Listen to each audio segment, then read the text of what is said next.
Supreme court के आदेश पर वाराणसी के ज्ञानवापी परिसर विवाद की सुनवाई सोमवार को जिला जज की अदालत में शुरू हुई। संक्षिप्त सुनवाई के बाद जज ने कहा कल वो ये फैसला सुनाएंगे कि ये पूरा मामला कैसे सुना जाए। दरअसल जिला अदालत के सामने कई याचिकाएं हैं। एक याचिका 5 महिलाओं ने दायर की है, जिनका कहना है कि उन्हें मस्जिद के भीतर श्रृंगार गौरी की पूजा करने की रोज इजाजत मिले।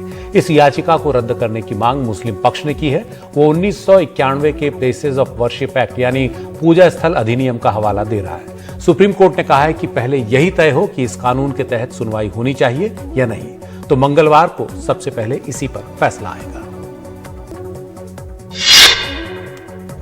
4 देशों भारत, अमेरिका, जापान और ऑस्ट्रेलिया के संगठन क्वाड की शिखर बैठक सोमवार से जापान में शुरू हुई। प्रधानमंत्री नरेंद्र मोदी बैठक में हिस्सा लेने के लिए जापान के 2 दिन के दौरे पर हैं। अमेरिका के राष्ट्रपति जो बाइडेन, ऑस्ट्रेलिया के नवनिर्वाचित प्रधानमंत्री एंथनी अल्बनीज और मेजबान जापान के प्रधानमंत्री फूमियो किशिदा अपने अपने देशों के प्रतिनिधिमंडलों की अगुवाई कर रहे हैं। पहले दिन प्रधानमंत्री मोदी ने जापान के 34 कंपनियों के बड़े कारोबारियों और सीईओज के साथ बैठक की।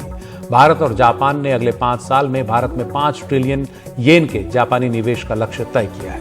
क्वाड सम्मेलन के दौरान अमेरिका के राष्ट्रपति जो बाइडेन ने एशिया प्रशांत क्षेत्र में एक बड़ी और नई आर्थिक व्यापारिक पहल के तहत Indo Pacific economic framework for prosperity को लॉन्च किया।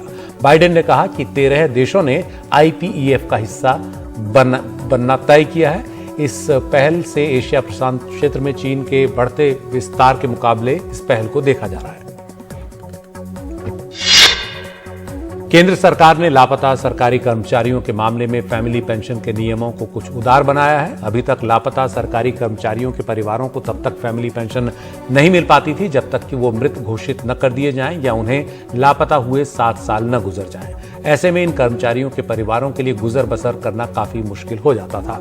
आतंकवाद प्रभावित इलाकों जैसे जम्मू कश्मीर और उत्तर पूर्व के कई इलाकों और नक्सल प्रभावित इलाकों में कई सरकारी कर्मचारी लापता हो जाते थे, तो उनके परिवारों को काफी दिक्कतों का सामना करना पड़ता था। लेकिन नए आदेश के मुताबिक अगर नेशनल पेंशन सिस्टम के तहत कवर कोई सरकारी कर्मचारी नौकरी के दौरान लापता होता है तो उसके परिवार को तुरंत फैमिली पेंशन का लाभ दिया जाएगा, और अगर वो कर्मचारी मिल जाता है और नौकरी शुरू कर देता है तो फैमिली पेंशन के तौर पर दी गई रकम बाद में उसके वेतन से धीरे धीरे काटी जा सकती है।